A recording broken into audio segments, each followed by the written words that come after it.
Cara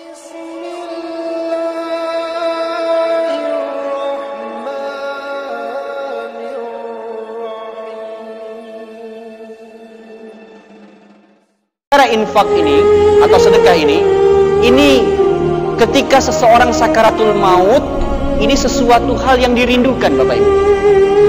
Kenapa dirindukan?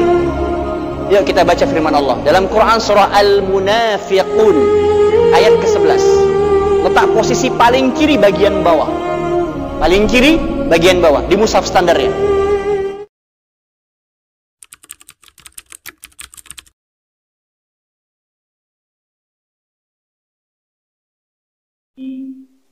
أنزل القرآن بلسان عربي مبين الحمد لله حمدا حمدا وشكر لله شكرا شكرا الحمد لله وكفى والصلاة والسلام على نبينا المصطفى وعلى آله وأصحابه ومن وفى أشهد أن لا إله إلا الله وحده لا شريك له وأشهد أن محمدا عبده ورسوله لا نبي ولا رسول بعده فيا رب اشرح لي صدري ويسر لي أمري واحلل عقدة من لساني يفقهوا قولي ربنا زدنا علما وارزقنا فهما اللهم فقهنا في الدين وعلمنا التأويل واهدنا إلى سواء السبيل سبحانك لا علم لنا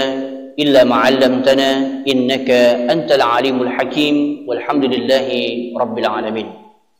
Bapak Ibu jamaah salat subuh, kajian subuh ini kajian terakhir ya di bulan suci Ramadan ini yang insya Allah kita semuanya dimuliakan oleh Allah Subhanahu wa taala. Mengawali kajian kita pada pagi hari ini, mari kita bersama-sama bersyukur atas segala nikmat, karunia, hidayah, taufik dan inayahnya pada pagi yang penuh keberkahan ini. Semoga Allah Subhanahu wa taala menerima amal ibadah kita seperti salat subuh yang baru saja kita tunaikan. Semoga salat subuh yang baru saja kita tunaikan adalah salat terbaik dari sekian banyak subuh yang pernah kita lewatkan. Dan saya bermohon kepada Allah Subhanahu wa taala semoga kita yang hadir pada hari ini selalu diberikan keistiqomahan dari Allah Subhanahu wa taala hingga dapat menyelesaikan aktivitas bulan suci Ramadan ini dengan tentunya husnul khatimah. Amin ya rabbal alamin. Bapak Ibu sekalian yang dimuliakan oleh Allah Subhanahu wa taala, di salat subuh ini ada salah satu amalan yang amat sangat ditekankan oleh Rasulullah SAW. Kalau Anda menghilangkan peluang tidak melakukan amalan ini, saya sampaikan antum rugi luar biasa. Amalan apa itu? Amalan ini selalu bersanding dengan kata salat. Ya, amalan ini selalu bersanding dengan kata salat. Jadi kalau ada kalimat salat dalam Al-Quran, selalu ada amalan ini setelahnya. Kalau ada salat, pasti ada amalan ini. Contoh, firman Allah Subhanahu wa taala dalam Quran surah kedua Al-Baqarah ayat kedua. A'udzu billahi minasyaitonir rajim. Bismillahirrahmanirrahim. Dzalikal kitabu la raiba fi hudal lil muttaqin. Tidak pernah disebut kata muttaqin, orang-orang bertakwa, kecuali ada kalimat yang menyusul setelahnya. Siapa mereka? Orang-orang yang bertakwa itu adalah allazina yu'minuna bil ghaib, mereka yang percaya pada yang gaib. Malaikat gaib, Allah gaib, ya, jin gaib. Jadi yang dinamakan orang bertakwa itu dia percaya dengan hal yang gaib. Paham insyaallah? Baik. Alladzina yu'minuna bil ghaibi wa yuqimunas shalah. Yang disebut orang yang bertakwa itu orang yang tidak keberatan kalau seandainya dia menunaikan salat. Ringan langkah kakinya untuk datang ke masjid, apalagi salat berjamaah. Ini yang dikategorikan dalam Al-Quran adalah orang-orang yang bertakwa. Seperti yang saya sampaikan tadi, bahwa kata salat selalu bersanding dengan amalan ini. Apa amalan ini? Wa mimma razaqnahum yunfiqun. Jadi infak atau sedekah sehabis salat subuh ini adalah amalan yang sangat ditekankan oleh Rasulullah SAW habis subuh, Pak.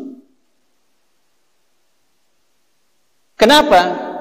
Karena habis subuh ini ada malaikat yang Allah utus untuk kemudian turun ke bumi dan mendoakan agar orang-orang yang berinfak diberikan keberkahan dalam hartanya, dalam rumah tangganya, dalam pekerjaannya. Tahukah antum, habis sholat subuh ini, kalau antum mencari celengan, ya, celengan masjid atau apa gitu ya, atau mungkin buat celengan sendiri di rumah, tulis di situ tabungan subuh. Tabungan subuh. Jadi habis sholat subuh sedekah. Itu para malaikat mendoakan orang-orang yang sedekah habis sholat subuh. Waktunya khusus, Pak. Kalau seandainya bisa istiqomah sehabis sholat tiap hari ya, 5 waktu sedekah terus, itu lebih sempurna. Tapi kalau tidak mampu untuk kemudian sedekah 5 waktu, minimal paling tidak subuh jangan ketinggalan. Kenapa? Karena di subuh hari ini, di subuh setiap subuh itu ada spesial, Pak. Spesial. Antum kalau tahu amalan ini dahsyatnya luar biasa, pasti tidak akan pernah meninggalkan amalan ini. Wallahi uqsim billah. Dan siapa yang mampu melakukan amalan ini, maka Allah ganti hartanya, rumah tangganya menjadi langgeng, ya, rezekinya menjadi berlimpah. Allah karuniahi anak yang saleh penghafal Al-Quran. Masya Allah, banyak sekali, Pak. Kalau saya menyarankan, satu sedekah, satu hajat. Satu sedekah adalah satu hajat. Karena di saat orang bersedekah habis sholat subuh, itu malaikat mendoakan. Apa doanya? Doanya terekam dalam hadis riwayat Al-Bukhari Muslim. Muttafaqun alaih. Jadi kalau seandainya yang meriwayatkan Bukhari, Al-Bukhari sama Muslim, jangan diragukan lagi. Kenapa? Karena riwayat Al-Bukhari dan Muslim banyak hadis-hadis sahih di situ. Sekalipun ada hadis hasan di situ. Tapi Al-Bukhari dan Muslim, Bapak Ibu, Wallahi uqsim billah. Ini Allahu Akbar. Malaikat turun dan mendoakan orang-orang yang bersedekah habis subuh. Apa doanya? Allahumma a'ti munfiqan khalafa. Doa ini ada 2 unsur. Saya boleh izin ya untuk kemudian menuliskan di sini. Ada spidolnya? Belum ada spidol. Baik.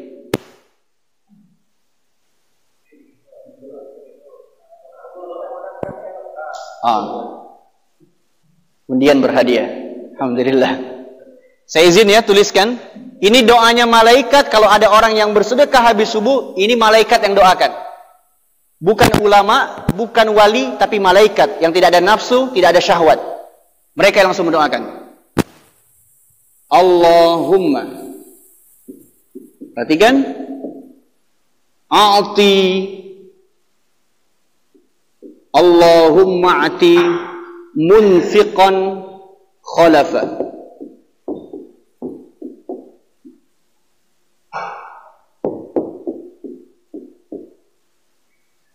Doa yang kedua, wa'ti munsikan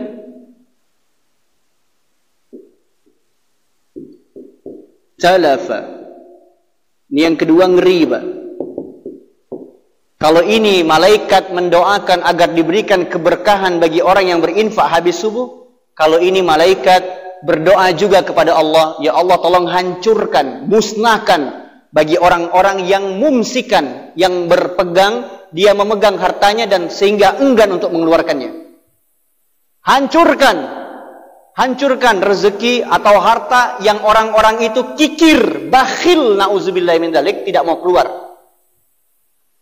Kalau antum diberikan tawaran seperti ini oleh Rasulullah SAW melalui hadisnya, perhatikan, Allahumma ati munfiqan khalafa. Ya Allah, tambahkan, luaskan rezeki orang-orang yang berinfak habis subuh.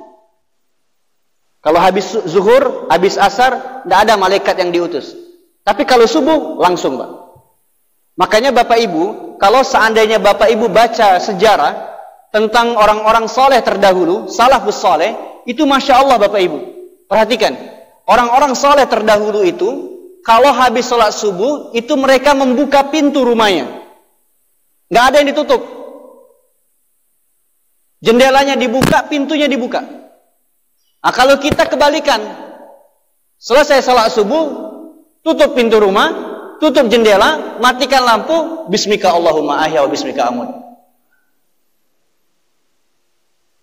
Jadi melalui kajian subuh hari ini, saya ingin sampaikan, nanti kalau sudah dapat ilmunya ini, Pak, pulang ke rumah, kalau besok habis Ramadan, Bapak selesai sholat subuh, jangan lupa infak atau sedekah. Kemudian jangan tutup pintu rumah, supaya malaikat itu memberikan keberkahan dalam keluarga kita. Ini mungkin barangkali di rumah tangga ada yang sering beribut, ya kan? Suka bercekcok, dengan anak mungkin mohon maaf, anak sulit kemudian diatur. Kenapa? Karena setiap subuh antum tidak pernah buka pintu itu. Kalau seandainya tutup pintu, minimal jendela jangan ditutup. Pintu tertutup, Ustadz, kalau seandainya nanti kami tidur habis subuh, pintu terbuka, ya Allah Ustadz, habis semua harta kami. Minimal paling tidak jendela jangan ditutup. Supaya apa? Supaya malaikat masuk ke dalam rumah kita dan memberikan keberkahan dalam rumah kita. Ini luar biasa, Pak. Tapi hati-hati, bagi yang bakhil, bagi yang pelit, hati-hati. Malaikat juga berdoa, wa'ti mumsikan talafa. Ya Allah, hancurkan, leburkan, binasakan orang-orang yang enggan mengeluarkan hartanya karena mungkin barangkali dia kikir, sebab kikir. Ini kadang kalau seandainya ada orang yang mau sedekah masih negosiasi sama setan. Kata setan, gak usah sedekah subuh ini, besok aja bisa. Iya juga ya, besok masih ada ya. Udah negosiasi sama setan, mengiyakan setan pula. Ini yang kacau. Jadi kalau seandainya Bapak Ibu sudah punya niat ingin sedekah, subuh hari ini bawa duit, ya, bawa uang, langsung sedekah. Satu sedekah, satu hajat. Kalau antum mungkin yang hadir hari ini ada yang punya perasaan gampang tersinggung, gampang emosi, ya Allah, doa, habis kemudian masukkan uang, bismillahirrahmanirrahim, ya Allah, dengan berkah sedekah di subuh hari ini, jadikan hamba orang yang tidak gampang mudah marah dan mudah tersinggung. Besok lagi subuh, datang salat subuh, sedekah lagi, infak lagi, doa lagi. Ya Allah, melalui berkah sedekah di subuh hari ini, jadikan kami, ya Allah, keluarga kami sakinah, mawaddah, warahmah. Besok lagi subuh, doa lagi. Satu sedekah, satu hajat. Berapa sedekahnya Ustaz? Terserah. Terserah.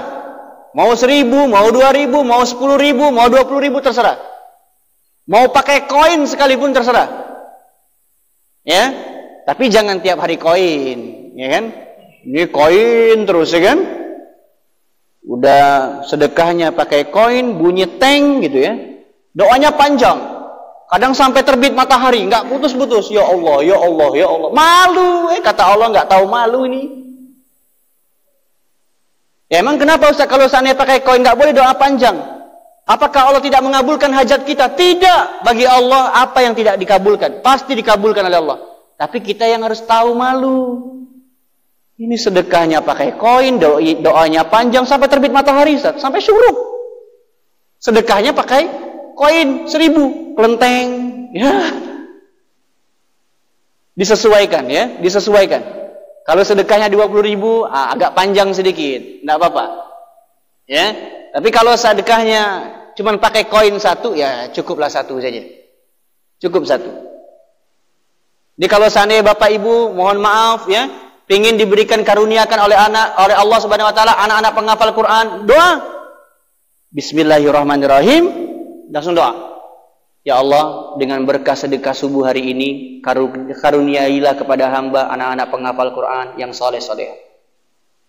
Yang masih jomblo, hei, yang masih jomblo, minta jodohnya didekatkan. Ya Allah, dengan berkah sedekah di subuh hari ini, ya Allah, dekatkan jodoh hamba, ya Allah. Masya Allah.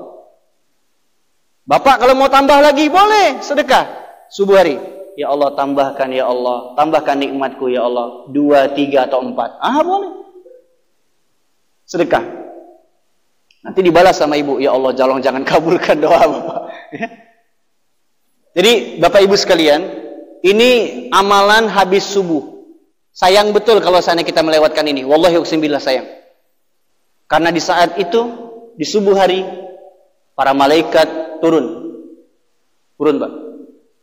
Hanya khusus faqat fi subuh. Hanya khusus di subuh hari. Fil zuhur, fil asr, fil maghrib, wa fil isya, ma fish. Tidak ada.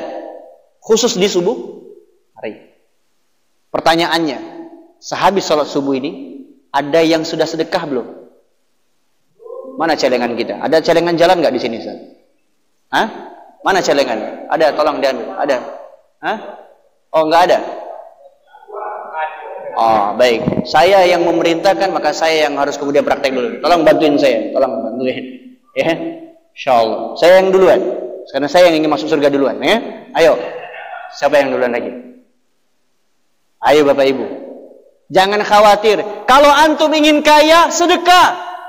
Kalau ingin banyak hartanya berlimpah-limpah, sedekah.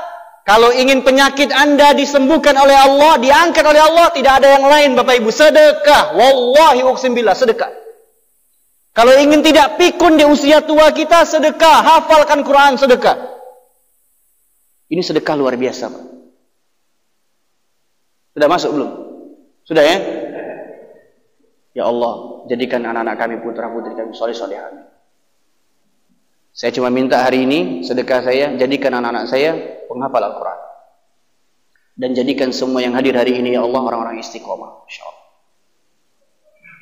Ini yang pertama. Kajian subuh kita di hari ini yang pertama mengenai tentang sedekah. Penting sedekah, Pak. Perkara sedekah ini juga saya ingin sampaikan, Bapak, Ibu, bagi yang belum membayar zakat fitrah, saya ingin sampaikan, ya. Bagi yang belum membayar zakat fitrah, kalau bisa ngasih zakat fitrahnya jangan pas-pasan. Paham maksudnya jangan pas-pasan? Jadi kalau seandainya di rumah ada 4 kepala, ada 4 orang, antum zakat fitrahnya hanya 4 itu saja. Lebih kan? Kalau satu orang berapa? 10 bambu ya. Berarti 10 muk ya. Berarti kalau seandainya 4 berarti 40 muk. Coba lebihkan 60 muk, 50 muk. Jadi 20-nya untuk anak yatim, fakir miskin. Lebihkan, Pak. Jangan sedekah pas-pasan. Jangan zakat fitrah kita pas-pasan. Nanti kalau seandainya zakat fitrah kita pas-pasan, Allah nanti ngasih rezeki kepada Anda juga pas-pasan. Nyambung. Bisa dipahami insyaallah. Jadi semangat nih ya. Wah, udah gak sabar nih Ustaz. Ya. Kapan berlakunya? Sampai syuruk. Sampai terbitnya mata. Jadi terhitung malaikat turun itu sekarang. Sekarang, Pak. Nanti kalau sudah terbit matahari nggak berlaku lagi sedekah yang tadi didoakan ini. Hadis ini nggak berlaku lagi. Ketika pada waktu syuruk. Ini kalau ada yang mau menuju ke sana silakan. Ya. Nah, jadi Bapak Ibu sekalian yang dimuliakan oleh Allah. Ya. Nggak apa-apa, paling nggak hari ini ilmunya sudah dapat. Besok prakteknya. Kalau seandainya dari BKM tidak membuat tabungan khusus tabungan khusus subuh, paling enggak di rumah kita punya celengan kecil aja. Dari botol boleh, ya, dari celengan-celengan ayam itu atau apa tuh boleh. Tapi ditulis, Pak, tabungan subuh. Nanti sebulan sekali dibongkar. Sebulan sekali dibongkar. Ya, besok nanti disetor. Ya, diberikan kepada fakir miskin, cari anak-anak yatim, ya. Janda-janda yang susah. Ingat, janda susah ya, jangan janda kaya raya ya. Janda susah. Ini kalau janda kaya raya nanti agak beda nih bahaya. Ya. Jadi bapak-bapak, ibu-ibu praktek terus. Karena ini fadilahnya luar biasa. Siapa yang saat ini punya masalah yang belum dipecahkan, yang belum terpecahkan? Siapa? Kalau antum ingin dipecahkan masalah itu, sedekahlah di subuh hari. Minta sama Allah biar dipecahkan. Oh, Masya Allah. Semoga Allah berikan kemudahan-kemudahan dalam setiap urusan. Allah jadikan keluarganya insya Allah sakinah mawaddah warahmah. Bapak Ibu sekalian yang dimuliakan Allah Subhanahu wa taala, perkara sedekah ini juga, perkara infak ini atau sedekah ini ketika seseorang sakaratul maut, ini sesuatu hal yang dirindukan Bapak Ibu. Kenapa dirindukan? Yuk kita baca firman Allah dalam Quran surah Al-Munafiqun ayat ke-11. Letak posisi paling kiri bagian bawah. Paling kiri bagian bawah di mushaf standarnya. Di mana Allah Subhanahu wa taala berfirman, pertengahan ayatnya saya langsung baca pertengahan ayatnya. Perhatikan baik-baik, bawa bekal ilmu ini sebelum kita menghadap Allah Subhanahu wa taala. Laula akhartani ila ajalin qarib fa asaddaqa wa akum minas salihin. Laula akhartani, andailah kematianku ini bisa ditakhirkan, dimundurkan. Ini orang ini Pak udah mendekati ujung sakaratul mautnya. Jadi nyawa udah sampai sini nih. Udah sampai tenggorokan. Ya takhakha. Udah orang ini kemudian mengatakan begini, laula akhartani ila ajalin qarib. Ya Allah, nek iso uripku iso ditambah ya Allah sak detik we ya Allah. Fa asaddaqa. Kata Allah dalam Al-Qur'an, orang ini pasti akan mau bersedekah. Ini Pak, perkara sedekah. Pertanyaannya, kenapa tidak sholat disebutkan di sini? Menjelang sakaratul maut, kenapa tidak sholat? Kenapa tidak umroh? Kenapa tidak haji? Kenapa tidak baca Quran? Kenapa harus sedekah? Perhatikan baik-baik. Ibnul Qayyim Al-Jauziyah menyebutkan di dalam kitabnya, sedekah ini, Bapak Ibu, perhatikan baik-baik, ada 5 keutamaannya. Ada berapa? 5. Tangkap ya ilmu ini, tangkap. 1. Orang yang bersedekah ikhlas mengharapkan ridha Allah Subhanahu wa taala, tidak mengharapkan pujian orang lain, tidak mengharapkan biar dilihat oleh orang lain. Orang-orang yang seperti ini akan mendapatkan keutamaan pertama. Apa dia? Yaitu diringankan dalam sakaratul mautnya. Jadi kalau Bapak Ibu pernah sedekah, sekali saja ikhlas nih sekali. Enggak mengharapkan pujian, enggak ada mengharapkan apapun. Sampai kalau bahasa Arabnya itu, kalau antum bersedekah, al-yadil yamin hatta al-yadil yusra hatta la ya'rif. Tangan kanan memberi, tangan kiri tidak tahu. Maknanya bukan tangan kiri dimasukkan ke dalam kantong, bukan. Maksudnya saking luar biasa sedekah itu rahasia, Bapak Ibu. Jadi kalau seandainya kita ingin mendapatkan kemudahan dalam sakaratul maut kita, Pak, ingat, amalan apa itu yang memudahkan sakaratul maut kita? Sedekah. Ustadz, bukan sholat ya? Sholat itu amalan yang pertama kali dihisab di hari kiamat. Tapi amalan yang meringankan sakaratul maut seseorang adalah apa? Sedekah. Ini yang pertama. Dan jangan dibayangkan sakaratul maut itu mudah, ringan. Oh, wallahi uqsim billah. Tidak. Antum pernah membaca kisah Rasulullah bagaimana wafatnya? Datang malaikat Israel menemui Rasulullah. Sampai kemudian malaikat Israel memalingkan wajahnya seperti ini. Karena saking tidak sanggup melihat kekasih Allah itu ketika dicabut nyawanya meregang kesakitan. Ya kan? Sampai kemudian kata Rasulullah, wahai Israel, jijikkah engkau melihat wajahku? Sekedar untuk melihat wajahku di akhir sakaratul mautku ini engkau jijik tidak mau melihat. Apa kata Israel? Ya Habiballah, wahai kekasih Allah, aku bukan jijik melihat wajahmu. Siapa yang siapa yang sanggup melihat wajah kekasih Allah, ketika dicabut nyawanya dia meregang kesakitan. Sampai kemudian kata Rasulullah, seperti inikah rasa sakitnya sakaratul maut itu? Seperti inikah rasanya? Kalau antum baca riwayat hadis, itu seperti 1000 sayatan pedang, Pak. Jadi jangan dikira sakaratul maut itu mudah, selesai. Enggak. Dia ada proses, Bapak Ibu. Ketika kaki sudah mulai dingin, naik sampai ke lutut, terus ke paha, itu sudah mulai merasakan sayatan-sayatan itu.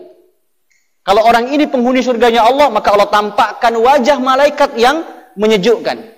Tapi kalau orang ini adalah penghuni neraka jahanam, mendapatkan azab kubur, nanti akan ditampakkan wajah yang mengerikan. Na'udzubillahi min dzalik. Jadi antum sudah tahu kan, apakah nanti kita ini ahlu surga atau ahlu nar? Itu sudah tahu. Udah tahu kan ilmunya? Wajah siapa yang ditampakkan? Yang menyejukkan kah atau yang menegangkan kah? Dan kalau seandainya kata Rasulullah, seperti inikah rasa sakitnya sakaratul maut itu? Kalau memang seperti ini rasanya, ya Allah, aku bermohon kepada Allah, tolong jangan timpakan rasa pedih dan sakit ini kepada umatku. Timpakan kepadaku saja ya Allah. Allahumma salli wa sallim wa barik alaihi. Sayang betul Nabi Muhammad dengan Anda. Tapi kita sekedar untuk bersolawat saja malasnya minta ampun. Sudah belum kita pagi hari ini bangun dari tidur sahur kemudian kita bersolawat? Rasulullah merindukan salawat itu. Pak, Rasulullah merindukan salawat Anda, Pak. Yang dimana setiap orang bersalawat nanti akan merindukan mendapatkan syafaat di hari kiamat. Wallahi uqsim billah. Allahumma salli wa sallim wa barik alaihi. Allahumma salli wa sallim wa barik alaihi. Kedua, sedekah ini keutamaannya adalah cahaya yang paling terang malam pertama di alam kubur adalah amal soleh sedekah. Jadi kalau seandainya kita hari ini ibu, halo? Hari ini ibu mendengarkan tausiah saya ada lampu ini, ada kipas anginnya. Saking enak kipas anginnya jadi ngantuk ibu, tertidur. Oh, ya kan? Udah mulai ngantuk. Oh, berat betul Ustaz, berat ya. Tapi nanti malam pertama di alam kubur, nah ini cahaya ini tidak ada lagi, Pak. Kalau kita lagi tausiah kayak gini tiba-tiba mati lampu, masih bisa kita protes enggak? Masih bisa protes, Ustaz? Masih. Kita telepon Pak Ketua PLN, Pak, jangan dimatikan Merandi Tengah. Kami lagi pengajian. Ini pengajian terakhir. Masih bisa protes. Tapi kalau seandainya kita hadir malam pertama di alam kubur gelap, nggak ada lagi cahaya. Pertanyaannya, masih bisakah Anda protes? Mana dulu istri yang saking sayangnya dengan bapak? Atau mana suami yang saking sayang dengan ibu? Apakah ada suami ketika pada waktu misalnya ibu meninggal, nanti ibu, mama kalau seandainya meninggal dunia nanti papa berikan HP keluaran terbaru plus sekaligus blitz-blitznya si bapak hidupkan. Papa siapkan nanti di situ ada lampu-lampu kelap-kelip biar terang. Ada yang seperti itu? Dunia semua ini, Pak. Harta dunia, semua dunia. Tapi kadang orang lupa, dunia ini harusnya tujuan kalau Allah berikan antum dunia, berikan antum rezeki kendaraan, itu yang digunakan untuk sering ke masjid.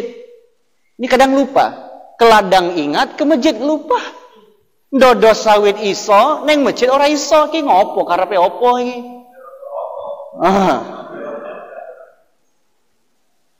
Sing paling pengalaman, sing suarane paling banter. Ya. Jadi tidak mungkin Allah titipkan kendaraan kepada kita kecuali biar bapak muda datang ke masjid. Itu maknanya. Tidak mungkin Allah titipkan kita kendaraan roda 4 kalau seandainya hujan biar mudah ke masjid. Nggak ada alasan, Pak.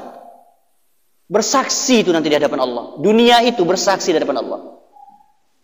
Maka saya selalu berpesan, kalau hal yang sifatnya duniawi itu, Bapak Ibu sekalian yang dimuliakan oleh Allah Subhanahu wa taala, coba dipakai ibadah.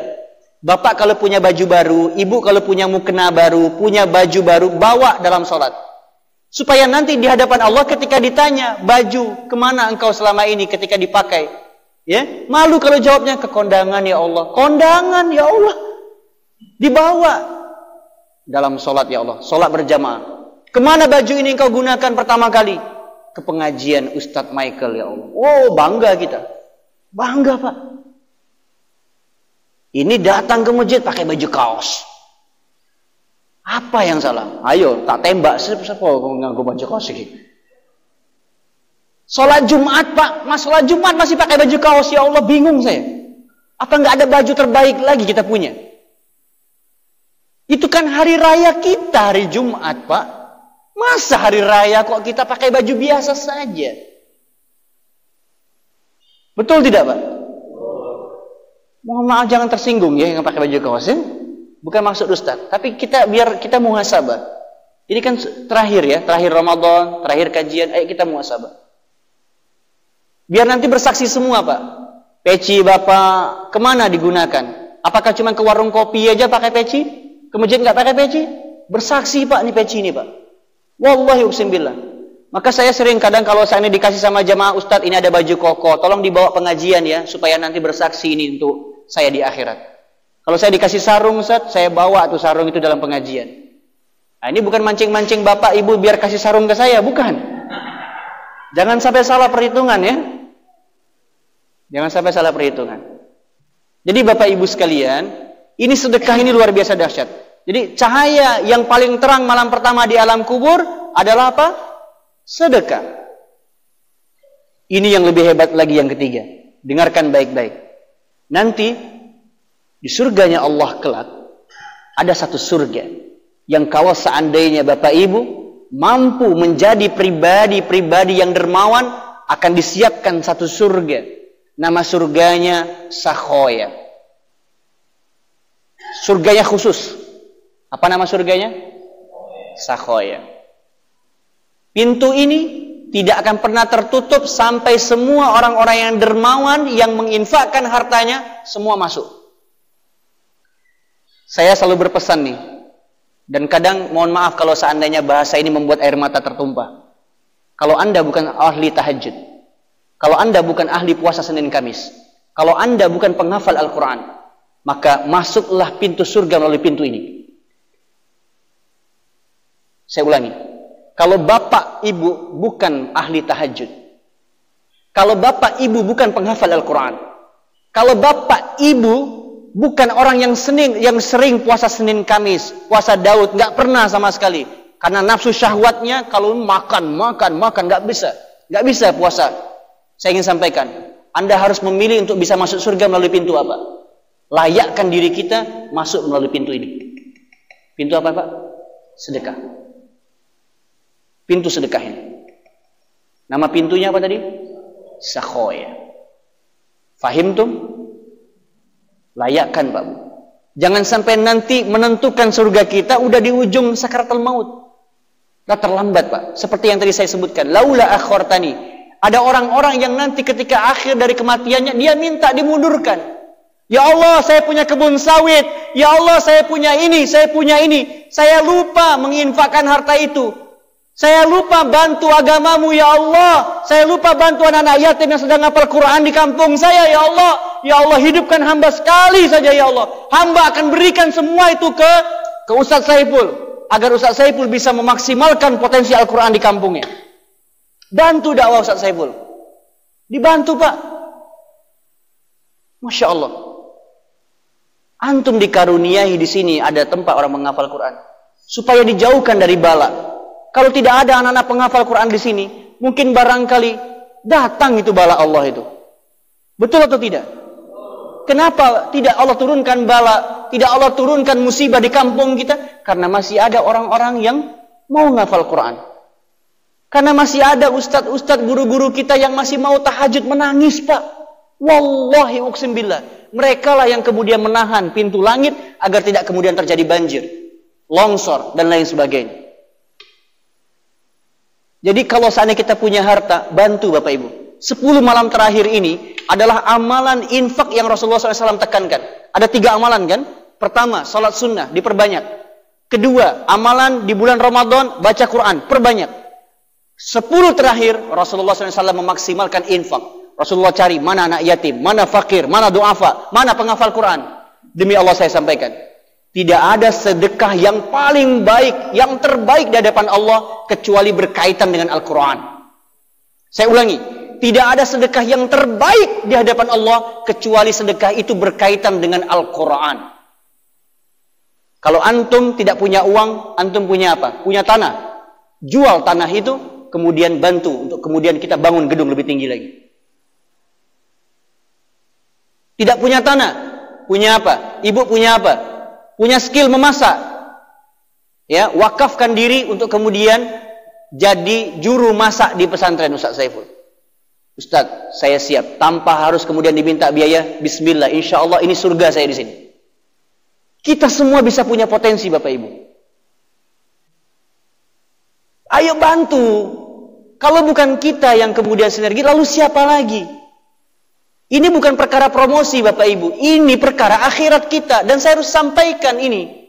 Ini amanah ilmiah yang harus saya sampaikan. Kalau saya diam-diam dalam hati saya, nanti berdosa saya. Ternyata selama ini kita masih belum maksimal. Apa yang punya antum miliki apa? Antum punya hafalan Quran. Ustaz, insya Allah, zahir batin saya akan mengabdi di sini. Wallahi uqsim billah. Kita semua akan masuk melalui pintu surga, melalui potensi yang Allah berikan kepada antum. Jangan sia-siakan itu. Wallahi uqsim billah. Demi Allah, Pak, jangan sia-siakan. Ustaz Saiful, saya tidak punya tanah. Saya juga nggak bisa masak. Tapi insya Allah saya bisa jaga pesantren ini 24 jam. Saya pastikan ini aman pesantrennya. Jangan kemudian patokannya amplop. Berapa amplopnya Ustaz? Jangan. Kalau memang ada rezeki pasti diberikan itu. Pasti diberikan. Pak, nikmat Pak dari Allah. Kalau di kampung kita ini ada pondok penghafal Quran itu nikmat Pak. Pertanyaan Ustaz simpel saja. Apakah setiap kampung ada tempat penghafal Quran? Kenapa yang dipilih ini?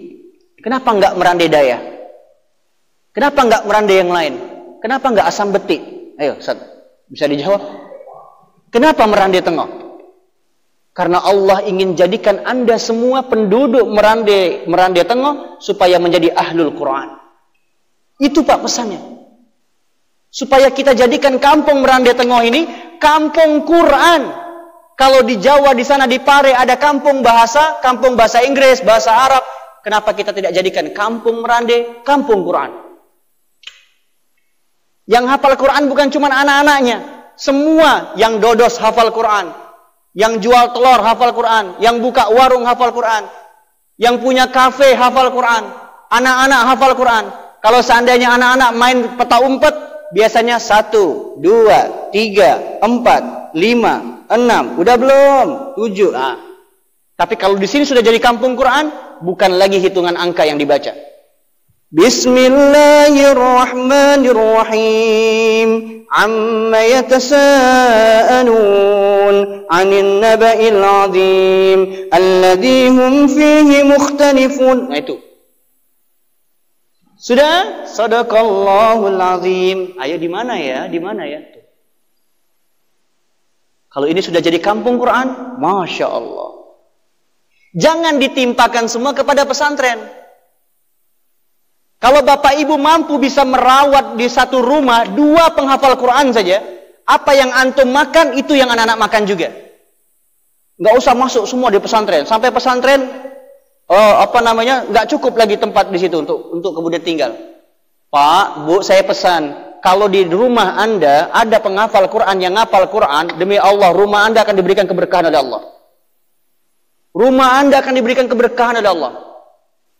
Ayo, yang punya kemampuan finansial, rumahnya bisa untuk kemudian tinggal di situ penghafal Quran. Ustadz, minta dong saya 2 orang, biar tinggal di rumah saya. Tiap hari dia bacakan Quran. Bapak sibuk kerja dari pagi pulang sampai sore nggak sempat baca Quran. Tapi anak yang menghafal Quran yang tinggal di rumah kita, tiap hari dia baca Quran. Wallahi berkah dapat. Wallahi berkah dapat. Ada yang mau? Diam semuanya. Ada yang mau? Masya Allah. Ambil terus, cepet-cepetan gitu. Nanti kalau seandainya nggak kebagian, antum nangis di akhirat teriak-teriak, cari Ustaz Saiful. Mana Ustaz Saiful? Ustaz, kasih saya Ustaz. Terlambat. Masuk melalui pintu sakhoya. Kita nggak bisa, mohon maaf, datang ke masjid kadang lupa bawa uang. Tapi kita pelihara anak penghafal Quran di rumah kita. Allahu Akbar, Allah jamin rezeki antum Bapak Ibu. Berlimpah-limpah rezeki antum. Wallahi uqsim billah. Seperti saya sampaikan, tidak ada sedekah yang paling terbaik di hadapan Allah kecuali sedekah itu berkaitan dengan Al-Quran. Fahimtum? Bisa dipahami insyaallah? Yang paling hebat ini yang keempat Bapak Ibu. Yang keempat, salah satu tanda amal seseorang diterima di sisi Allah Subhanahu wa taala dilihat dari sedekahnya. Coba cek. Mulai dari tadi malam kita tarawih, kemudian salat tahajud, kemudian salat subuh. Antum pingin tahu tidak amal kita ini diterima atau tidak sama Allah? Pingin tahu? Pengen tahu ibu? Coba cek sedekah kita. Kalau dalam perkara sedekah dan infak kita masih bakhil, masih pelit, itu tanda amal kita masih ditangguhkan oleh Allah Subhanahu wa taala, belum diterima oleh Allah. Salah satu tanda amalan soleh seseorang diterima di sisi Allah adalah dia dalam perkara infaknya, sedekahnya dia dimudahkan oleh Allah. Ringan gitu. Nyambung? Dapat ilmunya? Ibu masih ngantuk?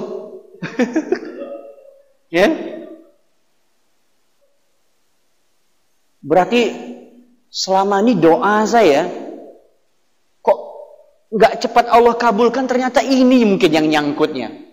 Mungkin bakhil saya selama ini.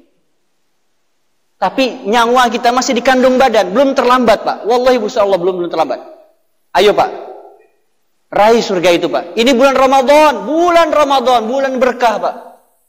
Bulan berkah. Dan nanti di hari kiamat tidak akan bergeser kaki antum di hari kiamat. Kaki Anda tidak akan pernah bergeser kecuali akan ditanya tentang 4 perkara. Ini yang kelima. Tidak bergeser kaki seorang hamba di hari kiamat sehingga ditanya tentang 4 perkara. Ini hadis Nabi. Yang pertama, tentang hartanya. Kaki kita tidak akan bergeser dari kiamat kecuali akan ditanya tentang 4 dulu. Yang pertama, tentang harta kita. Dari mana Anda dapatkan dan kemana Anda belanjakan.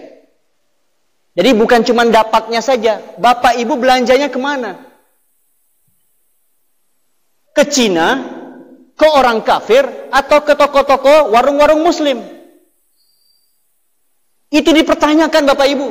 Kemana? Kalau yang saat ini masih belanja ke warung-warung Cina, warung-warung orang kafir, demi Allah saya sampaikan, nanti nyesal kita, Pak. Kenapa? Karena nanti yang akan ditanya tidak hanya dari mana dapatnya, tapi kemana belanjanya, kemana dikeluarkannya.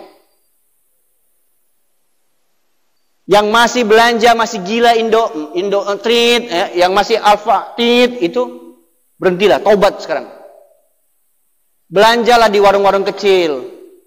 Kalau harga gula selisih 1.000, selisih 2.000, ya udah nggak apa-apa, niatkan untuk infak sedekah.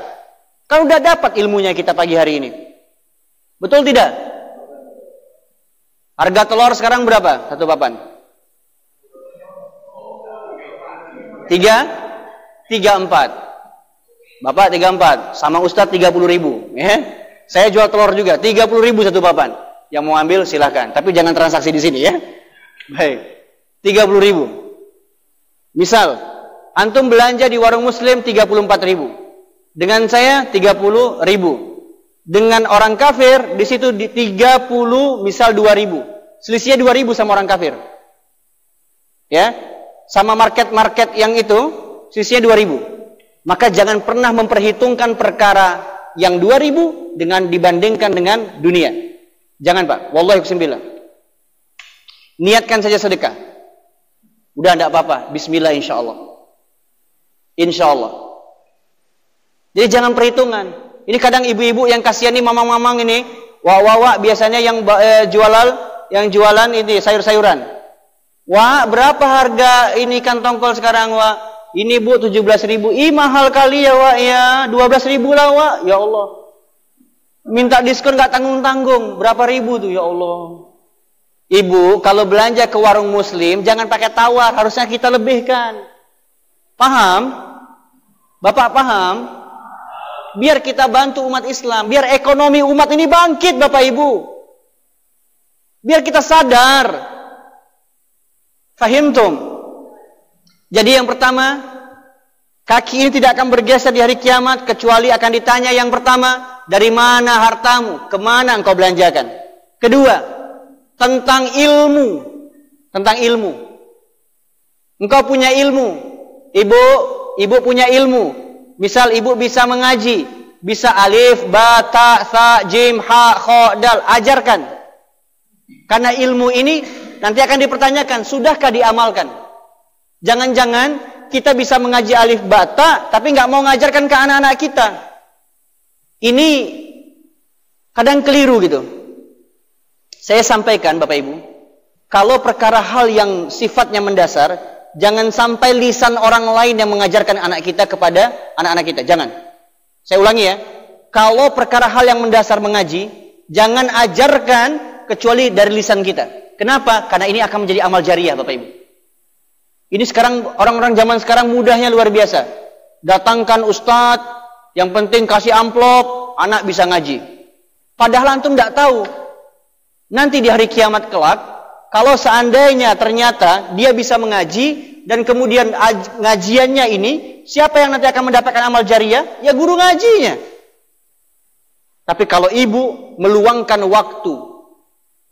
waktu untuk kemudian, ayo nak belajar nak, ba, ta, sa, ya, ha, kho, ajarkan ke anak-anak kita.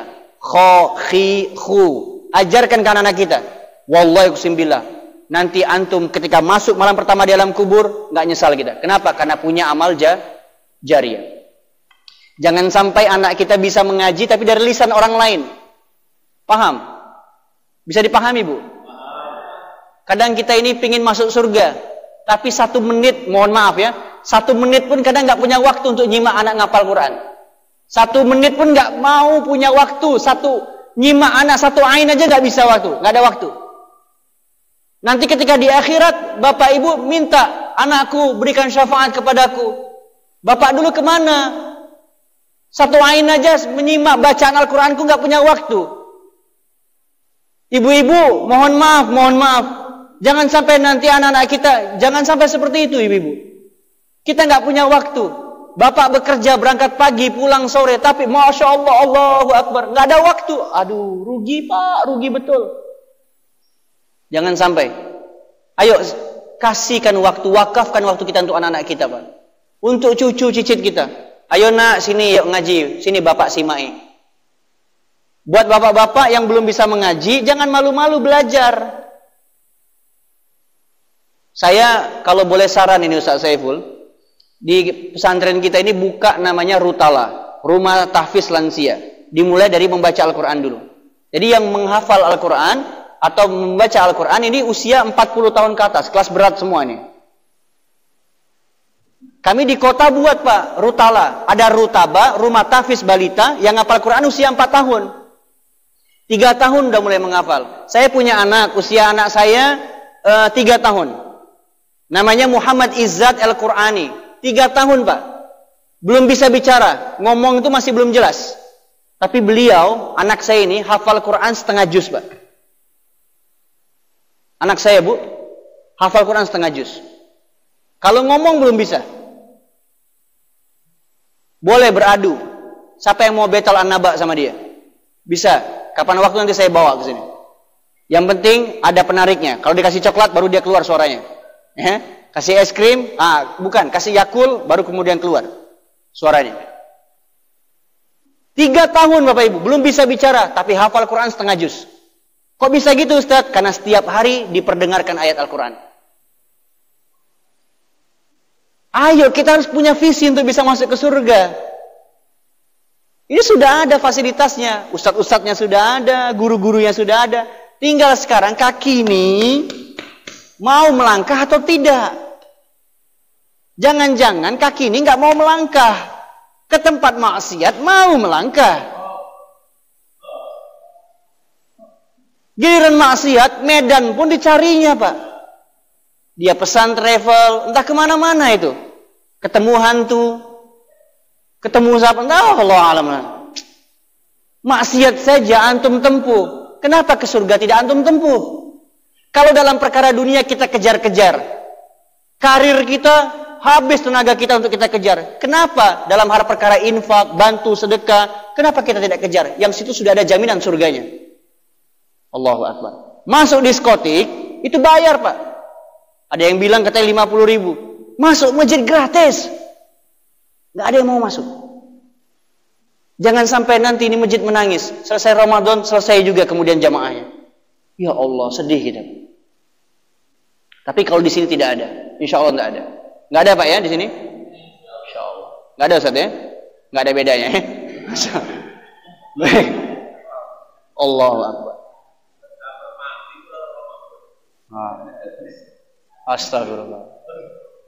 Doakan Pak, jangan didoakan laknat ya, didoakan. Semoga Allah berikan kemudahan untuk dia bisa masuk.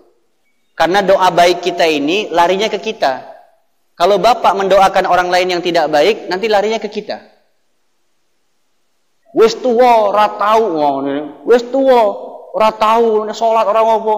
Wow, masuk ning neraka. Itu neraka itu kembali ke kita, Pak. Kalau seandainya doa ini tidak ditemukan doa ini kepada penduduk langit, penduduk bumi, dia akan cari ke langit. Dicari. Doa ini tujuannya ke siapa? Ya'udu ilaman. Arahnya kemana? Kalau di penduduk langit tidak ditemukan juga, dia akan balik lagi ke bumi dan mencari siapa yang dimaksud. Hati-hati Pak. Maka hati-hati, lisan ini yang kadang membuat kita masuk ke dalam neraka jahanam. Padahal kita sudah salat subuh, sudah zikir, sudah istighfar. Kalau seandainya doa ini dicarinya di langit tidak ada ketemu, dia akan mencari kembali ke bumi dan mencari siapa yang dimaksud. Hati-hati betul. Selanjutnya, tadi ilmu. Yang ketiga, tentang masa mudanya. Untuk apa dia gunakan? Nanti akan ditanya Pak. Antum selama masa muda ditanya, dulu ngapain aja? Adakah engkau kemudian menyibukkan diri ke masjid? Ditanya Pak. Jadi buat bapak-bapak yang sekarang sudah berusia ke atas, itu ditanya Pak, dulu ngapain aja? Maksiat kah?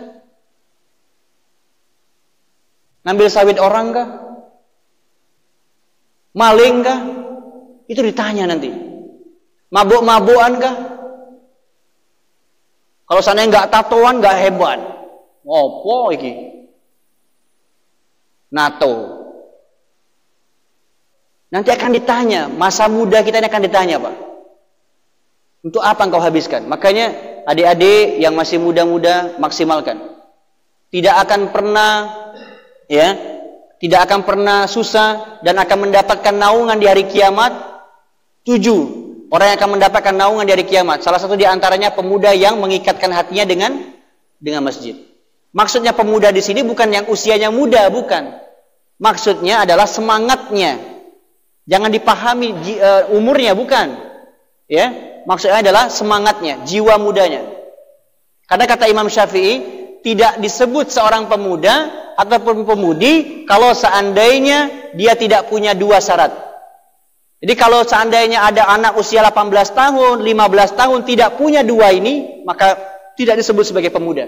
Apa 2 ini? 1, ilmu. Yang kedua, at-tuqa, taqwa.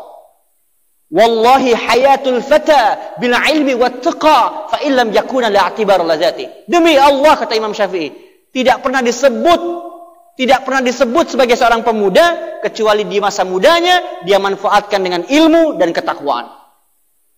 Jadi yang dimaksud orang pemuda itu bukan umurnya yang muda, bukan. Orang tua sekalipun kalau dia punya 2 syarat ini, ada ilmu, ada takwa, insya Allah disebut sebagai seorang pemuda, disebut sebagai syabab. Bisa dipahami insya Allah? Nah, ini akan ditanya nih nanti. Dan yang terakhir tentang kehidupan kita dari lahir sampai kemudian meninggal dunia. Ini akan ditanya. Semua Pak. Nanti kita akan lihat tuh film kita tuh. Diputar lagi. Antum pingin nonton film yang enak atau film yang mengerikan? Pingin film yang bagus-bagus atau film yang nggak bagus? Kalau antum ingin mendapatkan film yang bagus, maka ciptakan sekarang film yang bagus. Jangan melakukan kemaksiatan. Wow, ternyata jebolane, tak kira alim tenane. Rupane, ahli maksiat.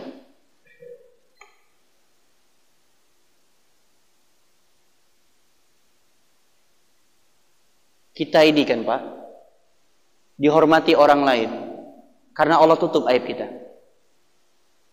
Coba kita renungkan. Kita ini dihormati oleh orang lain karena Allah tutup aib kita. Coba kalau seandainya aib kita ini Allah buka. dibuka. Dan ibaratkan aib itu seperti bangkai. Pertanyaan saya, kalau aib itu dibuka dan seperti bangkai, pertanyaannya, masih ada nggak orang yang mau dekat dengan kita? Anda itu terlihat mulia, saya terlihat mulia karena Allah tutup aib saya, Pak. Tapi kalau seandainya Allah buka aib saya, pasti nggak ada satu orang pun yang mau mendengarkan tausiah pada subuh hari ini. Maka kita bermohon kepada Allah, ya Allah, ustur uyubana, ya Allah tutup aib saya ya Allah, jaga ya Allah sampai hari kiamat. Kalau antum ingin film-film yang bagus, ayo ciptakan suasana amal-amal soleh yang bagus. Dunia ini apa sih yang mau dikejar, Pak ya? Bingung saya, Pak. Nggak usah bertopeng, nggak usah bermuka dua kita, nggak usah zul wajhain, nggak usah. Udah bersikap apa adanya aja. Ngene yo ngene, ngono yo ngono. Rasa kaya ngene, kaya ngono. Udahlah, di depan orang baik, jebolannya ternyata ngupati wong. Di depan kita bagus ngomongnya. Di belakang, ya Allah, ngerasani.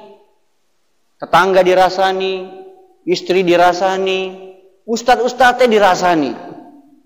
Ya Allah. Gimana ilmu mau berkah? Ustadznya dirasani. Hati-hati, Pak. Hati-hati betul. Jadi tentang perkara kehidupan kita ini sampai kita meninggal dunia ini akan dipertanyakan. Oleh karena itu Bapak Ibu sekalian dimuliakan oleh Allah Subhanahu wa taala, ayo kita berbenah diri jadi pribadi yang lebih baik. Saya berdoa kepada Allah Subhanahu wa taala semoga amal soleh kita dari awal bulan Ramadan sampai ke detik ini, puasa kita, salat kita, tarawih kita, tilawah kita, semuanya dinilai di mata Allah Subhanahu wa taala sebagai amalan terbaik insyaallah. Lakukan semua karena Allah, ikhlas. Bukan ingin mengharapkan pujian, bukan cari popularitas. Capek, Pak. Orang cari popularitas itu capek. Pingin dipuji itu capek. Jangan gila pujian. Karena kalau seandainya sekarang ini udah banyak orang gila pujian, Pak. Gak dipanggil Pak Haji tersinggung. Tersinggung. Baru kemarin pulang haji. Pak, disebut namanya. Enggak noleh itu, Ustaz. Enggak noleh. Pak Haji. Oh, yo ngopo. Ayo. Ya Allah. Hati-hati, Pak ya, hati-hati. Sulit betul kita untuk menjaga hati ini. Semoga insyaallah Allah bimbing hati kita, Allah bimbing amal soleh kita. Semoga insyaallah di tahun ini amal soleh kita diterima di sisi Allah Subhanahu wa taala. Yang masih istiqomah dengan tahajud, ayo habiskan sampai tanggal 30 Ramadan. Kalau antum mau tahajud, mau itikaf, berdiam diri di masjid, itu punya peluang besar untuk bisa dapat Lailatul Qadar. Saya sebenarnya ingin menjelaskan tentang keutamaan tahajud. Tapi kata Ustadz, ini sudah berjalan. Jadi kapan waktulah nanti insya Allah ya kita bisa kembali. Entah dari BKM membuat kajian seminggu sekali, ngundang Ustadz Michael kembali di sini. Seminggu sekali saja. Karena jadwal saya memang kebetulan sudah padat sekali. Jadi seminggu sekali nanti kita buat kajian seperti ini insyaAllah. Atau 2 minggu sekali juga boleh. Ya. Jadi kapan waktu kita akan bahas tentang keutamaan tahajud ini. Kalau Bapak Ibu sholat 5 waktu. Saya perhatikan ya. Perhatikan ini. Kalau Bapak Ibu sholat 5 waktu. Sholatnya berjamaah. Bukan sholatnya di rumah. Sholatnya di masjid. Sholat 5 waktu di masjid. Dan khusyuk dalam sholat, tidak terburu-buru, tenang gitu, tenang. Antum tidak akan mendapatkan 4 keistimewaan kecuali antum melaksanakan tahajud. Jadi 4 keistimewaan orang yang tahajud tidak akan pernah didapatkan dengan mereka yang sholat di masjid sekalipun berjamaah dan merasa khusyuk dalam sholatnya. Allahu Akbar. Yang bisa mendapatkan ini hanya orang-orang yang tahajud. Dan 4 keutamaan ini, 4 keistimewaan ini langsung Allah berikan di dunia bukan di akhirat. Langsung cash dibayar. Di mana? Di dunia. Apa 4 keutamaan itu? Kapan-kapan kita bahas insyaallah. Ya, insyaallah. Ada pertanyaan? Ya. Waalaikumsalam warahmatullahi wabarakatuh.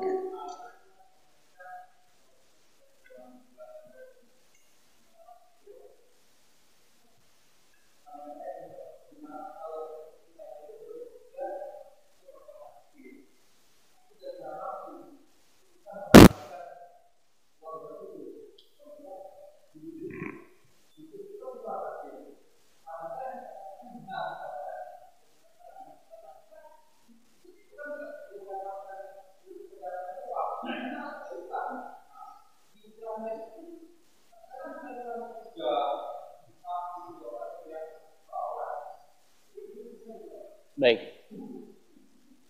Nah, Rasulullah sallallahu alaihi wasallam, Rasulullah SAW pernah bersabda, yang dilarang dalam jual beli, dalam hal muamalah itu dua. Nah, Rasulullah SAW, Rasulullah melarang kalau seandainya kita berinteraksi, bermuamalah dalam hal perkara bisnis, dalam hal perkara tadi, dua yang dilarang. Apa itu? Pertama, jual beli hasad namanya. Jual beli apa? Hasad. Jual beli hasad ini seperti apa? Jual beli hasad ini jual beli yang dilakukan oleh orang-orang jahiliyah di masa lampau. Kayak mereka misalnya kalau mau beli barang, diambil batu, dilempar. Di mana tempat jatuh barang, maka di situ dia dapatkan. Kalau orang yang dapatnya barang bagus, ya alhamdulillah ridho. Tapi kalau pas kebetulan yang dilempar barang yang tidak bagus, kita kira ridho atau tidak? Lempar panci, dia mau beli panci. Pancinya banyak tuh, dilempar, jatuh ke tempat panci yang bocor. Pertanyaannya, Bapak ridho tidak? Ini yang dilarang dalam agama kita. Jual beli apa? Hasad. Sekarang udah dimodif. Pasar malam. Jual beli hasad ini berupa kayak pasar malam. Apa itu? Lempar gelang. Pernah lihat? Hati-hati ini Pak. Ini dilarang Pak. Haram hukumnya. Sekarang dimodif. Dikasih apa? Botol, rokok, atau macam-macam tuh. Dilempar. Entuk yo alhamdulillah, rentuk yo sakarepmu. Ini jual beli apa? Hasad. Dilarang. Kedua, jual beli atau bermuamalah dengan ghoror. Ada tipu, unsur tipu menipu di situ. Nah, ketika kita misal tadi bekerja dengan orang Cina, ada nggak unsur tipu menipu di situ? Kalau di situ ada unsur tipu menipu, maka haram hukumnya. Bolehkah kita bermitra, misal dalam hal perkara muamalah, ya bisnis dan lain sebagainya, dengan orang kafir? Boleh atau tidak? Boleh. Yang tidak boleh adalah dalam hal perkara akidah. Mutlak nggak ada toleransi. Lakum dinukum waliyadin. Tapi dalam hal perkara muamalah, jual beli, bermitra dengan orang-orang kafir, itu diperbolehkan dalam ajaran agama kita. Ya, bisa dipahami insyaallah? Baik. Waalaikumsalam.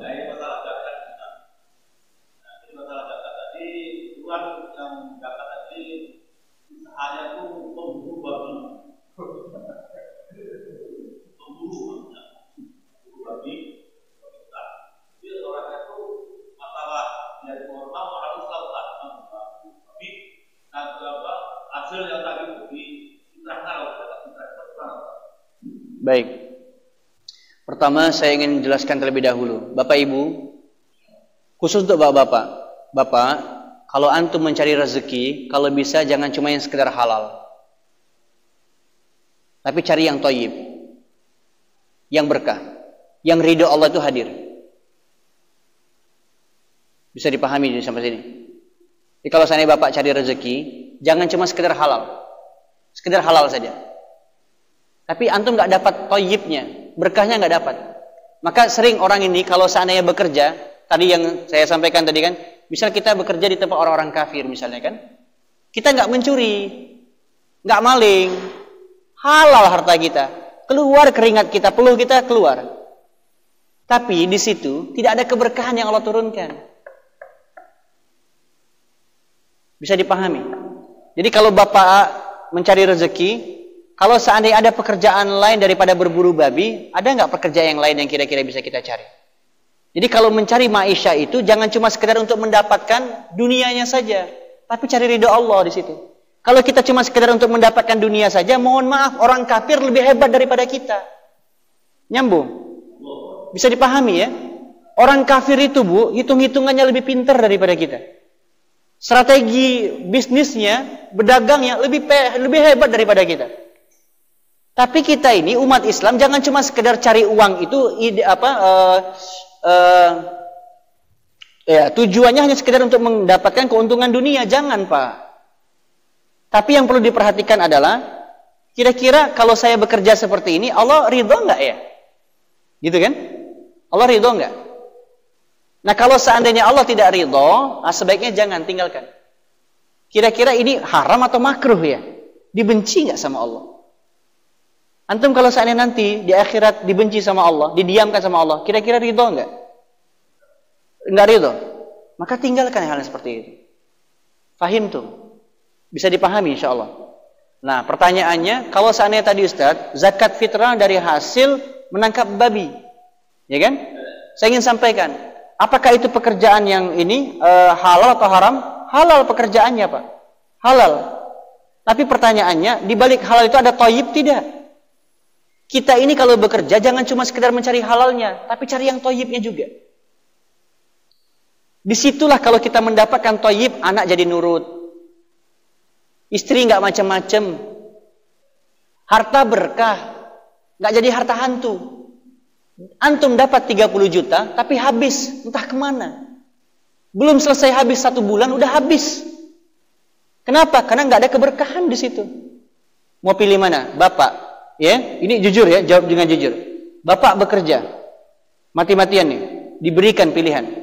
1, dapat 100 juta, tapi dengan cara yang Allah tidak suka. Atau 1, ya, antum bekerja hanya dapat 1 juta saja, tapi cukup 1 bulan itu. Mau pilih yang mana? 100 juta atau 1 juta? Belum tentu. Bohong. Ngapusi nek ngono kuwi.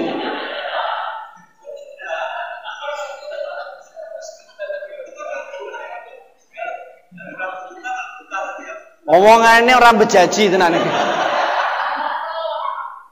Jane. Belum tentu Pak, 100 juta sama 1 juta. Antum pilih yang 1 juta, belum tentu. Enggak, ngapusi gue. Pasti akan selalu istikharah itu. Ya Allah, piye iki ya Allah, 100 juta, 1 juta, aduh.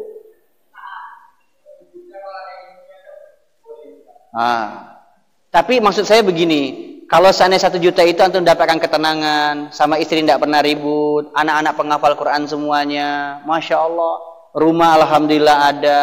Pokoknya segala kebutuhan semua terpenuhi. 1 juta. Dibandingkan mereka yang 100 juta, mohon maaf ya. Rumahnya besar. Tapi mohon maaf, anak terlibat pada narkoba, narkotika. Istri udah mulai coba-coba untuk kemudian mulai selingkuh. Hati-hati itu Pak. Rumahnya besar, mobilnya mewah. Dengan suami nggak pernah akur, cekcok terus. 100 juta. Mau pilih mana? 100 juta apa 1 juta? Kan bingung kan? Udah mulai bingung deh. Aduh. Wawa. Itu nggak mudah Pak. Menentukan kayak gitu nggak mudah. Tapi gini, prinsipnya gini. Kalau Bapak sudah hijrah, hijrah itu dalam gramatikal bahasa Arab terambil dari kata hajaro. Artinya berpindah dari kondisi yang biasa-biasa saja menjadi lebih baik, namanya hijrah. Kalau saya orang Bengkulu, kemudian saya pindah ke kota Langsa ini, dengan pindahnya saya tidak lebih dekat dengan Allah, riba masih saya makan, saya tidak bisa memberikan manfaat untuk umat. Saya pindah dari Bengkulu sampai sini, maka dalam bahasa Arab bukan disebut sebagai hijrah. Pindahnya saya dalam gramatikal bahasa Arab disebut sebagai intikal. Bedakan ya, bedakan. Intikal. Bapak orang Sigli misal, pindah ke kota Langsa. Dengan pindahnya antum tidak semakin bertakwa kepada Allah, maka pindahnya antum dalam bahasa Arab namanya apa? Intikal. Tapi kalau seandainya antum pindah ke kota Langsa, lebih dekat dengan Allah, pengajian lebih sering hadir, sholat nggak pernah tinggal, tahajud hadir, Ramadan kemudian alhamdulillah full semuanya, maka pindahnya antum ke kota Langsa itu bukan disebut sebagai intikal, tapi disebut sebagai hijrah. Berpindah dalam satu kondisi yang dulu biasa-biasa saja, imannya biasa-biasa saja, sekarang udah meningkat imannya. Dalam bahasa Arab apa namanya? Hijrah. Ya, terambil dari kata hajaro. Orangnya disebut sebagai muhajir. Ya, orang yang berpindah dari satu tempat ke tempat lain menjadi lebih baik namanya apa? Muhajir. Nah, di sini ada nama Pak Muhajir. Nah, kalau seandainya ada temannya yang namanya Muhajir, ingatkan. Ya, kalau dia berbuat yang macam-macam, Muhajir, namamu Muhajir loh, hati-hati. Ya, harus jadi orang baik. Paham Pak sampai di sini insyaallah? Tapi pertanyaannya, ketika antum sudah memutuskan untuk hijrah, tidak mau ngambil yang syubhat-syubhat, tidak mau ngambil yang haram-haram, apakah itu mudah untuk antum kemudian hijrah? Antum akan siap dicaci-caci. Antum akan siap disepelekan. Antum akan siap dihina-hina. Antum akan siap nanti dengan sahabat-sahabat antum dipandang sebelah mata. Udah mulai pindah dia, punya aliran baru ini. Apakah hijrah itu mudah? Tidak, Bu. Sama seorang wanita sudah memutuskan untuk berhijab, pakai pakaian syar'i, pakai jilbab syar'i. Kalau dulu mohon maaf ya, jangankan pakai hijab, ya Allah, koleksiannya itu di almari itu semua celana lepis semua, nggak ada pakaian hijab. Tapi ketika pada waktu antum memutuskan hijab, siap-siap akan diuji, setiap waktu akan diuji. Pertanyaannya, kata Allah, apakah dengan masuk ke dalam surga itu dengan cara mudah? Am hasibtum an tadkhulul jannah? Apakah mereka mengira masuk surga itu dengan cara mudah? Masuk surga itu dengan cara yang sulit. Butuh pengorbanan, butuh air mata yang mengalir, butuh tenaga yang kemudian kita kerahkan. Dakwah ini tidak akan pernah berhasil dengan mereka yang bersantai-santai. Cek para pendakwah kita, hujan hantam, gunung tempuh, hutan masuk. Dakwah ini tidak akan berjalan bagi mereka yang hanya bersantai-santai. Antum tidak akan pernah menemukan surga kecuali harus diberikan ujian terlebih dahulu. Antum tidak akan naik level, naik kelas kecuali Allah akan uji antum dulu. Itu namanya hijrah, Pak. Tapi itu tidak mudah, Pak. Masuk surga itu mahal. Yang murah kipas angin, Pak. Yang murah kipas angin. Kalau masuk surga mahal, Pak. Maka kita harus berkorban. Tadi yang seperti saya sampaikan tadi, berkorban harta. Ayo. Untuk apa punya tanah lebar-lebar kalau cuma sekedar disimpan saja? Udah, Pak, sedekahkan, wakafkan. Nanti saya akan tanya sama Ustaz Saiful, udah dapat berapa tanah untuk perluasan lahan? Ya, amanah harus semakin banyak nih Ustaz Saiful. Maka harus ajak mujahid-mujahid yang lain, ya, orang-orang yang berjuang di bidang Al-Qur'an. Akan insyaallah, ya. Dan bukan enak loh dikasih tanah wakaf itu amanah. Itu amanah dan akan diminta pertanggungjawaban. Yang khawatir kalau seandainya kita enggak sanggup, itu, Pak. Wah, enak ya Ustaz Saiful dikei tanah 10 rantai karo Pak Esi. Pak sapa kuwi? Itu amanah, Pak. Allah nitipkan saya ilmu cuma sedikit saja. Ilmu saya ini sedikit. Ini amanah, Pak. Yang harus saya sampaikan, amanah ilmiah ini harus saya sampaikan kepada umat. Kalau tidak saya sampaikan, saya zalim, Pak. Saya akan diminta pertanggungjawaban. Ada neraka khusus bagi para ustadz itu. Ada wadi, lembah. Lembah ini hanya diperuntukkan bagi orang-orang, mohon maaf, orang-orang yang dulunya katanya di dunia ngakunya orang bertakwa, ternyata ahli maksiat. Sampai kemudian kata neraka, aku tidak mau ada ya Allah lembah ini di dalam neraka. Jadi lembah ini di dalam neraka, nerakanya sendiri nggak mau ada lembah ini, Ustaz. Jangan sampai ada lembah ini. Dan neraka, lembah ini dikhususkan bagi orang-orang, mohon maaf, ulama-ulama yang fasik. Ulama-ulama yang fasik yang menjual ayat-ayat Allah. Sekarang terjadi. Beberapa hari yang lalu Terjadi kan? Konser corona. Barang siapa yang mendengarkan konser corona, dia akan mendapatkan pahala yang berlimpah. La haula wala. Habib Bahar bin Smith melakukan kegiatan berkumpul, langsung ditahan lagi, sekarang dimasukkan ke Nusa Kambangan. Dakwah ini sulit, Pak. Nggak mudah. Maka dari itu, kita semua bisa berdakwah. Minimal paling tidak berdakwah keluarga kecil kita. Ajak anak, ajak istri, ajak pasangan hidup kita. Ibu kalau bapak lalai ingatkan. Bapak kalau diingatkan jangan marah. Jangan marah. Harus legowo, senang gitu. Karena antum diberikan pasangan yang perhatian dengan Anda. Coba kalau antum diberikan, nauzubillah ya. Ya, nauzubillah. Diberikan istri yang cantik tapi nggak perhatian dengan bapak. Bapak dikasih Luna Maya, mau Luna Maya. Tapi nggak perhatian sama bapak. Dia perhatiin laki-laki yang lebih ganteng di luar. Tapi istri bapak, mau tidak? Cara bersyukurnya laki-laki itu seperti itu. Paham ya Bu ya? Mohon maaf, paham ya Pak ya? Kalau sesuatu hal yang berbau maksiat itu yang di luar itu terlihat indah semuanya. Paham? Wanita di luar itu terlihat indah. Yang di rumah, yang rambutnya kusut itu udah nggak indah lagi tuh. Yang ngentotan di rumah itu nggak indah lagi. Tapi di luar, yang gitar Spanyol. Di luar terlihat indah betul di perempuan ini. Ya Allah, andailah dia jadi istriku. Andailah.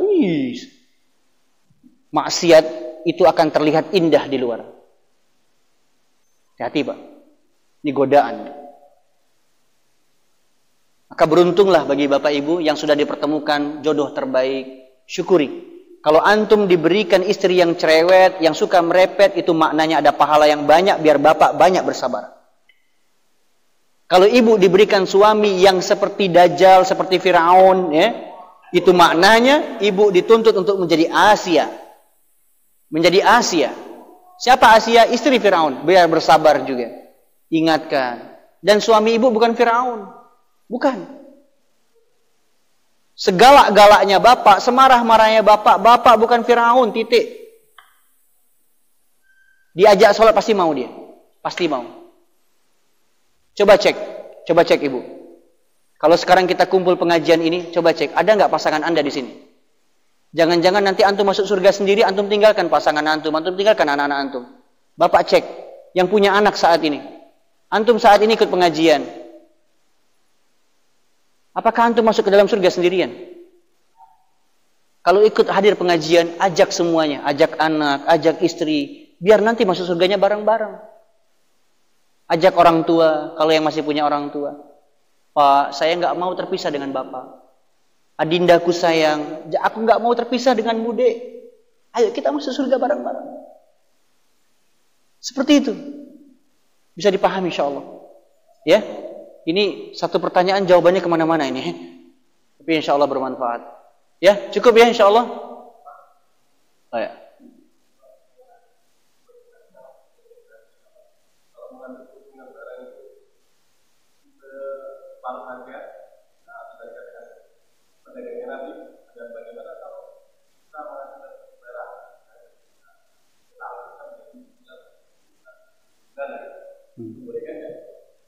Baik. Man zada aw istazada fahuwa riba. Man zada aw istazada fahuwa riba. Sesuatu hal yang ditambah-tambahkan dan yang menambah-nambahkan itu namanya riba. Pertanyaannya adalah, Ustadz, bolehkah saya mengambil keuntungan dari setiap barang yang saya jualkan? Boleh. Berapa? Paling tidak 25%. Tidak dari sampai setengah harga. Di atas 40 masuk dalam kategori riba. Jadi mengambil keuntungan tidak boleh terlalu banyak. Karena di balik al-bai', di balik jual beli itu ada isti'an, ada saling tolong menolong. Fahimtum? Seperti yang tadi saya sampaikan, Bapak Ibu kalau berdagang jangan sekedar mengejar keuntungan saja, keuntungan dunia saja. Tapi di situ harus dapat keuntungan akhiratnya. Gimana caranya? Menolong. Mungkin barangkali orang menawar kepada kita dengan, mohon maaf, ketika dia tawar, dia diskon, itu harga yang murah. Mungkin rezeki kita bukan di situ, Pak. Tapi nanti Allah berikan rezeki yang lain. Gitu tuh. Bagaimana berdagangnya Nabi, bagaimana berdagang para sahabat. Kalau Nabi itu, kalau berdagang, beliau sampaikan, Pak, modal saya sekian. Terserah Bapak mau ngasih keuntungan berapa. Berani nggak? Bapak beli telur berapa? Misal nih kan, terserah ibu mau ngasih berapa. Berani nggak kita berdagang seperti itu? Dan itu yang tidak ada di zaman sekarang. Saya kalau ditanya sama jamaah, jualan telur di rumah, ditanya, Ustaz ini berapa harganya? Modal saya 27.500. Saya jual 30. Ibu ridho? Ridho Ustaz. Tambahkan lagi 5.000 untuk Ustaz. Masya Allah. Gitu Pak. Jadi orang mau sedekah gitu. Dan kejujuran itu yang kemudian dinilai oleh orang lain. Dia tidak akan lari kemana. Karena ini adalah penjual yang jujur. Itu cara berdagangnya para sahabat dan Rasulullah. Kalau kita bisa menerapkan itu, bagus Pak. Berkahnya, Masya Allah, tabarakallah. Prinsipnya gini, kalau ada orang menawar, nawarnya kebangetan ya. Intinya prinsipnya gini, kalau dia menawarnya kebangetan, mungkin rezeki kita bukan di dia. Nah gitu. Paham ya? Rezeki kita di yang lain. Nah, insya Allah ya. Baik. Saya rasa cukup insya Allah Bapak Ibu sekalian dimuliakan oleh Allah. Terakhir, saya atas nama Michael Andres ingin mengucapkan taqabbalallahu minna wa minkum minal aizin wal faizin. Mohon maaf lahir dan batin. Mungkin barangkali selama kajian, selama saya mengisi di sini ada kata-kata yang kurang berkenan, sikap yang kurang berkenan, saya minta dimaafkan. Saya berdoa kepada Allah Subhanahu wa taala, semoga kita semua yang hadir hari ini semoga menjadi pribadi yang lebih baik lagi, menjadi hamba Allah yang lebih bertakwa tentunya, dan saya ingin kita semuanya berkumpul dalam surganya Allah Subhanahu wa taala. Kullu amin wa antum bi khair. Subhanakallahumma rabbana wa bihamdika asyhadu an la ilaha illa anta astaghfiruka wa atubu ilaik. Wa akhiru da'wana alhamdulillahi rabbil alamin. Assalamualaikum warahmatullahi wabarakatuh.